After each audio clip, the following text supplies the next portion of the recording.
যদি দূরে যাই চলে তবু মনে রেখো।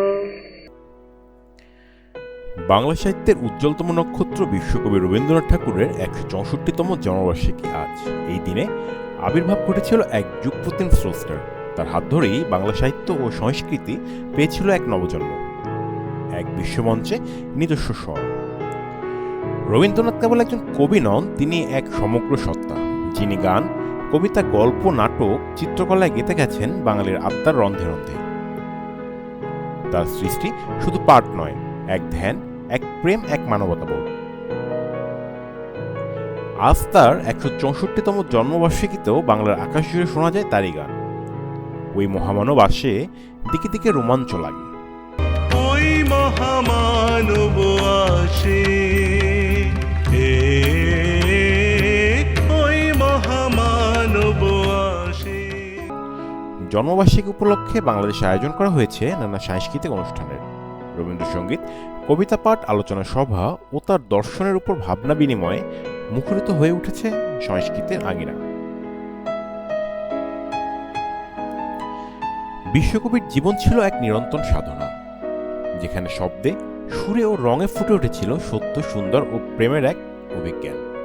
তিনি আমাদের শিক্ষা দিয়েছেন মানুষের উপর বিশ্বাস হারানো পাপ, আর সেই বিশ্বাস আজও আমাদের সাহস যোগায়, আশার আলো দেখায়। তার রচনায় বারবার উঠে এসেছে মানবতা, প্রেম, প্রকৃতি, স্বাধীনতা ও আত্মার মুক্তির কথা। গীতাঞ্জলি কাব্যগ্রন্থের জন্য ১৯১৩ সালে সাহিত্যে নোবেল পুরস্কারে ভূষিত হন তিনি, যা শুধু তার নয়, সমগ্র ভারতীয় উপমহাদেশের এক গর্বের অধ্যায়।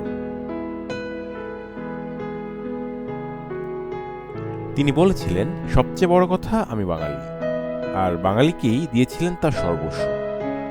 আজকের এই দিনে আমরা স্মরণ করি সেই কবিকে। তিনি লিখেছিলেন, আজি হতে শতবর্ষ পরে কে তুমি পড়িছ বসি আমার কবিতাখানি। আজি হতে শতবর্ষ পরে কে তুমি পড়িছ বসি আমার কবিতাখানি কৌতূহল ভরে। হ্যাঁ, কবিগুরু, শতবর্ষ পরেও নয়, শতাব্দীর পর শতাব্দী পেরিয়ে এসেও আমরা তোমার কবিতার কাছে ফিরে ফিরে আসি।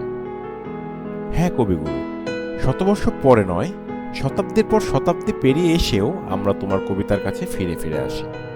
তোমার গানে, তোমার কথায় খুঁজে ফিরে জীবনের মানে, প্রেমের ভাষা আর আত্মার মুক্তি।